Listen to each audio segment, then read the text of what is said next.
ഇന്നിവിടെ ഉണ്ടാക്കാൻ പോകുന്നത് ഒരു സ്പെഷ്യൽ സമ്മന്തിയാണ് കേട്ടോ. അപ്പോൾ ഒന്ന് കണ്ടു നോക്കൂ. അതിലേക്കായിട്ട് ഞാൻ കുറച്ച് പുളി ഇവിടെ എടുത്ത് വെച്ചിട്ടുണ്ട്. പുളിയിലേക്ക് കുറച്ച് വെള്ളം ഒഴിച്ചിട്ട് കുതിരാൻ വയ്ക്കുക. ഇനി അതിലേക്കായിട്ട് ഞാൻ കുറച്ച് മുളക് എടുത്തിട്ടുണ്ട്. അതൊന്ന് നന്നായിട്ട് വറുത്തെടുക്കുക. എണ്ണ ചേർക്കണ്ട, ജസ്റ്റ് വറുത്തെടുത്താൽ മതി കേട്ടോ. ഇതിപ്പോൾ ആയിട്ടുണ്ട്. ഇനി തീ ഓഫ് ചെയ്യുക. എന്നിട്ട് ഇതിന് നമ്മൾ ഈ പുളിവെള്ളത്തിലേക്ക് ഇടുക കേട്ടോ. ഇട്ട് വയ്ക്കുക.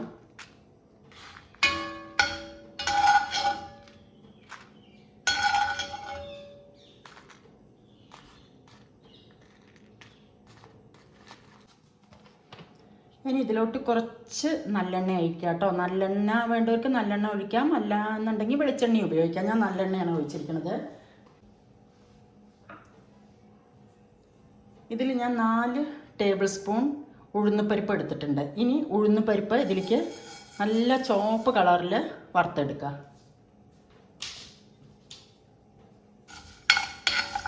ഇതിൽ വേഗം ആവട്ടെ, ഇരുമ്പ് ചീനിച്ചട്ടിയല്ലേ, അപ്പോൾ സൂക്ഷിക്കണം, കരിയാതെ നോക്കണം.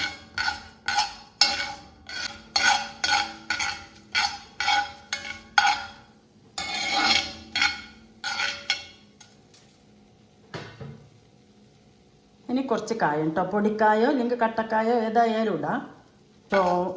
നല്ല പോലെ ചുവന്ന് നല്ല സ്മെല്ലും വരുന്നുണ്ട് കായത്തിൻ്റെയും. ഇനി ഇത് നമ്മൾ ആദ്യം വെള്ളത്തിലിട്ട് വെച്ചില്ലേ, അതിലേക്ക് മുഴുവൻ കോരിയിടുക കേട്ടോ.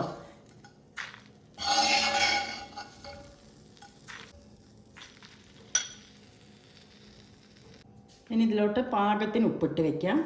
ഇത് നല്ലവണ്ണം ആറിയ ശേഷം വെള്ളം ചേർക്കാതെ, നമ്മൾ ഓൾറെഡി പുളിയിൽ ഇത്തിരി വെള്ളം ഉണ്ട്, ആ വെള്ളത്തിൽ ഇത് നന്നായിട്ട് അരച്ചെടുക്കണം. അപ്പോൾ അത് നന്നായിട്ട് അരച്ചെടുത്തിട്ടുണ്ട് കേട്ടോ. ഞാൻ കുറച്ച് വെള്ളം ചേർത്തു. എന്താണെന്ന് വെച്ചാൽ ഞാൻ വെള്ളം ചേർക്കണ്ടെന്ന് പറഞ്ഞത് അമ്മിയിലൊക്കെ അരച്ചെടുക്കുകയാണ്, നമ്മൾ മിക്സിയിലാണല്ലോ അരയ്ക്കുന്നത്. അപ്പോൾ ഇത്തിരി വെള്ളം ചേർക്കാൻ ഞാൻ അരയില്ല, അരച്ചെടുത്തിട്ടുണ്ട്. ഇനി ഒരു പാത്രത്തിലേക്ക് മാറ്റാം. ഇനി ഇതിലേക്ക് നമുക്ക് നല്ലെണ്ണ വേണമെങ്കിൽ നല്ലെണ്ണ ഒഴിച്ച് കൊടുക്കുക, ഇല്ലെങ്കിൽ വെളിച്ചെണ്ണ, വറുത്തെണ്ണ ഏതായാലും കുഴപ്പമില്ല. കുറച്ച് നല്ലെണ്ണയാണ് കേട്ടോ ഞാൻ ഒഴിക്കുന്നത്. ലേശം എൻ്റെ കയ്യിൽ നിന്ന് കൂടിപ്പോയി, കുഴപ്പമില്ല. കണ്ടോ, അത് നല്ല കട്ടിക്കിരിക്കും.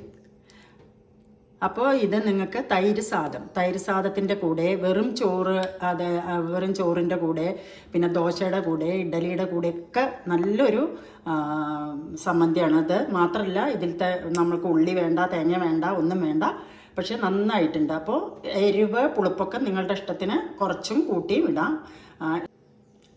അപ്പോൾ ഇഷ്ടമായാൽ ചാനലൊന്ന് സബ്സ്ക്രൈബ് ചെയ്യുക. Thanks for watching.